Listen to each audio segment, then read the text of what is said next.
only way to get to your friends right now is that you must overcome the human tendency to filter and ignore evidence. To our confirmation bias. It's more comfortable, y'all. It's easier. It's what we're almost designed to do sometimes. Our biology almost leads, like it pulls us sometimes to go towards the path of least resistance because we just wanted, man, I hope so. I don't want to deal with the controversy. It means I have to grow and change my mind. If facts won't convince other, what's left, though? Instead of facts, consider this. Consider helping people to uncover those beliefs that are driving confirmation bias. I would argue in a loving manner, meeting people where they're at, as Christ did and set the example for us. Find people where they are, help them uncover the underlying beliefs that drive their confirmation bias, in spite of the factual information that we can eventually get to later on. John Adams wrote this: there is danger from all men.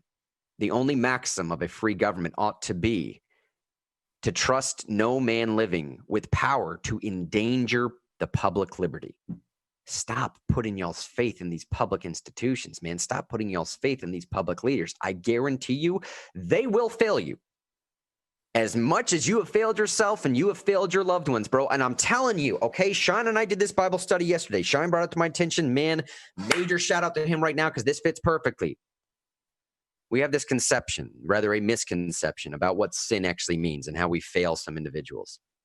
The misconception being that it's just some moral indiscretion, that we've let ourselves down, that we didn't live up to a particular mark that we should have hit. Shine brought to my attention yesterday, bro, the real way that you miss the mark is what's called a transgression. When you betray the trust of another individual, right? It's the betrayal sense. It's the breaking of that bond. It's the trust that someone has put into you and then I put back in, that they put in back into me. When you betray that, that is a transgression. The more trust, unfounded, we put into these public leaders, y'all, the more we're going to see when they do something wrong as a direct transgression against us. Y'all starting to follow now?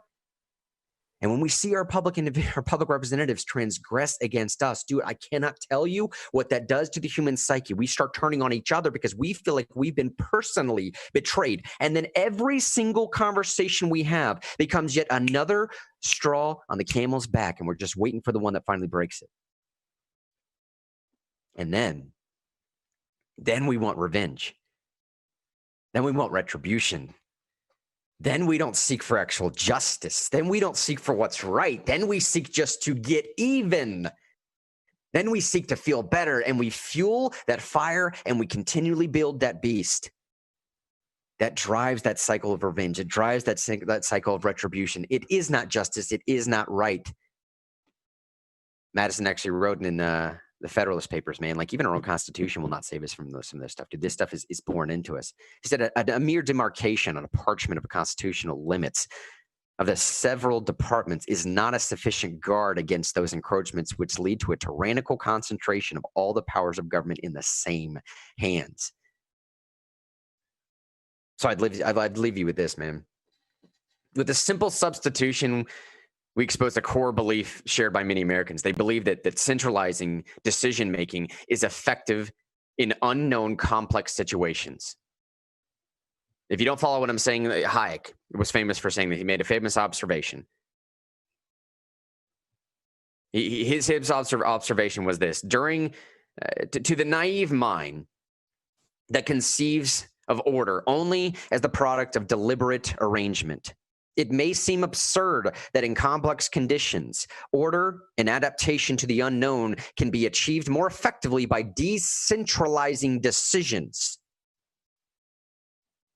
To the naive mind that conceives of order only as the product of deliberate arrangement, it may seem absurd that in complex conditions, order and adaptation to the unknown can be achieved more effectively by decentralizing decisions. What he's saying is, if you decentralize these decisions, if you become solution-oriented, if you take the power out of the people that will inevitably fail you, you stop looking for revenge so much, man. You stop that process. You stop the perpetual downward spiral of wanting to get one over on your brother, on your fellow man.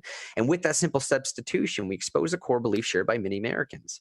They believe centralizing decision-making is effective in the unknown complex conditions, and they want their politicians to do something for them.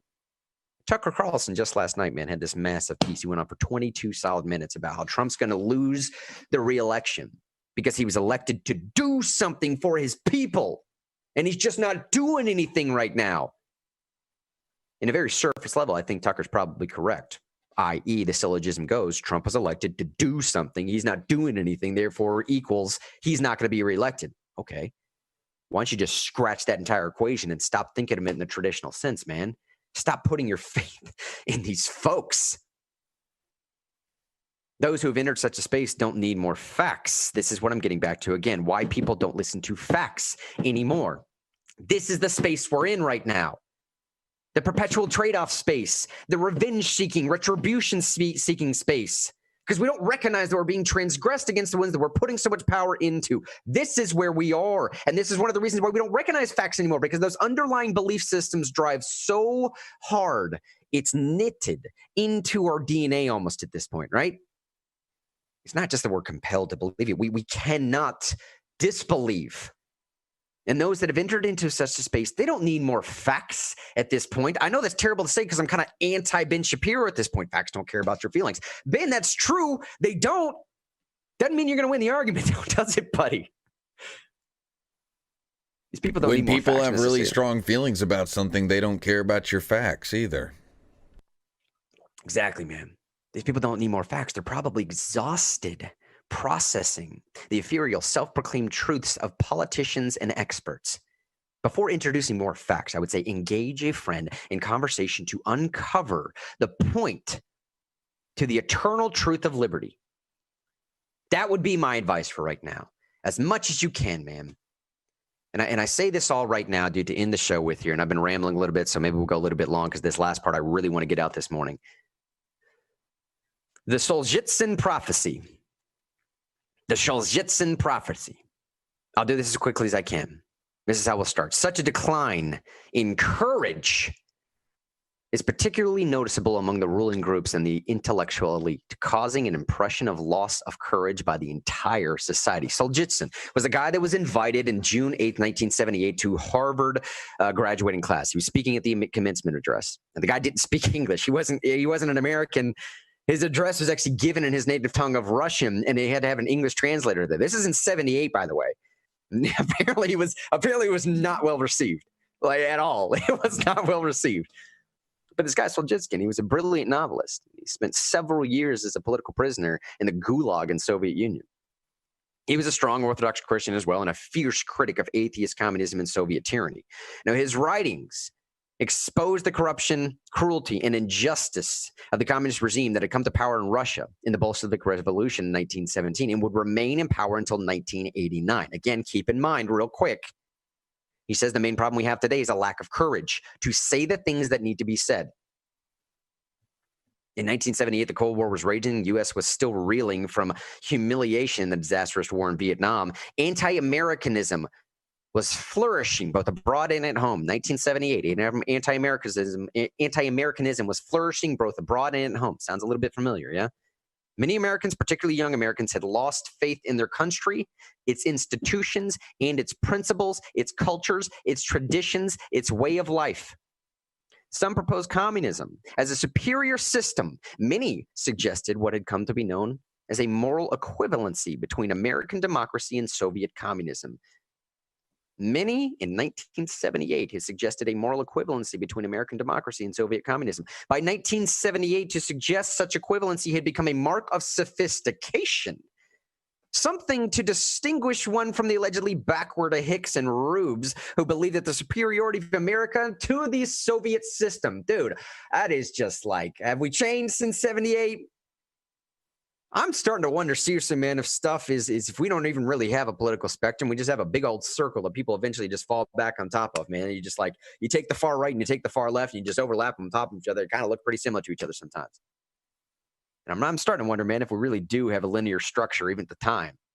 78, dude, 78. This is what's happening. He's basically saying academia was taking a sophisticated approach to moral equivalency. In 2018, the most read text on college campuses was the Communist Manifesto. Goes on to say, this guy's speech at Harvard, though, was not meant to prop up America or the West, or on the contrary, it was a severe critique of the American West. One might even say there was a prophetic rebuke and a warning. Of course,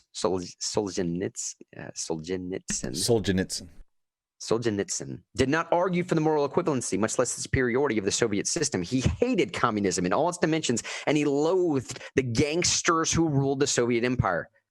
What he faulted America and the West for generally was for its abandonment of its own moral and especially spiritual ideals and identity. He viewed the West's weakness, including its weakness in truly standing up to Soviet aggression, as the fruit of materialism, consumerism, self-indulgent individualism, narcissism. In a word, the immorality into which we had all allowed ourselves to sink. We come to embrace a false idea of liberty then, conceiving of it as doing as one pleases rather than the freedom to fulfill one's human potential and honor one's conscious duties to God and their neighbors. And I'll finish with this. He went on to say that a decline in courage, this is exactly his quote, what I started with. A decline in courage may be the most striking feature which an outside observer notices in the West in our days. The Western world has lost its civil courage, both as a whole and separately, in each country, each government, each political party, and of course the United Nations. Such a decline in courage is particularly noticeable among the ruling groups and the intellectual elite, causing an impression of loss of courage by an entire society.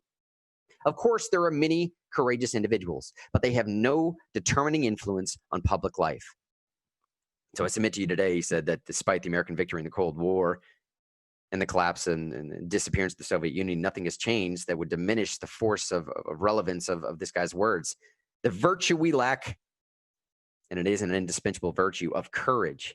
We must recover it. Our young men and women must regain it, not to defend us from a hostile foreign power with armed and nuclear weapons, as it once was, but to protect us from a far more dangerous foe, a deadly, truly deadly enemy, our own worst selves. See how this whole thing, what I'm saying, y'all, how all of this stuff fits together? We start with a second ago. The very beginning of this whole little rant that I just went on, man, is the fact that nobody pays attention to factual information more. It's because of the underlying belief system. Take a beat, pause, try and meet them where they're at. That underlying belief system that puts so much faith and power in these people, bro. It's just like, it's not going to get you anything.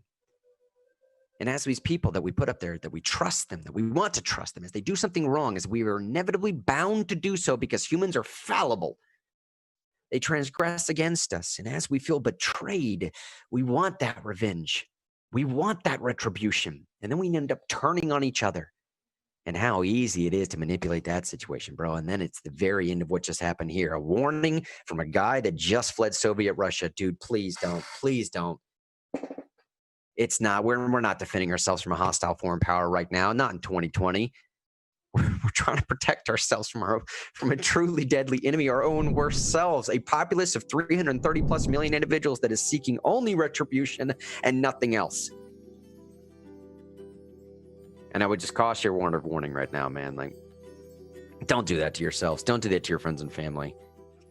There are cracks showing. There are cracks showing right now. As Dave Rubin said, my buddy Shine liked this tweet this morning, brought it to my attention. Dave Rubin said there are cracks showing, .. in a good way. This stuff is breaking at the foundation. This inherently self-refuting philosophy is exposing itself unto its own believers and indicating that it is just a husk. It is just the husk, the shell of a fruit. There is no substance to that. Stop eating, man, this fruitless stuff that's just going to make you hate your neighbors. Man, I don't know, lighten up a little bit, yeah? Positivity, hope, meet people where they're at. Don't seek revenge. Forgiveness. Love, compassion. Sign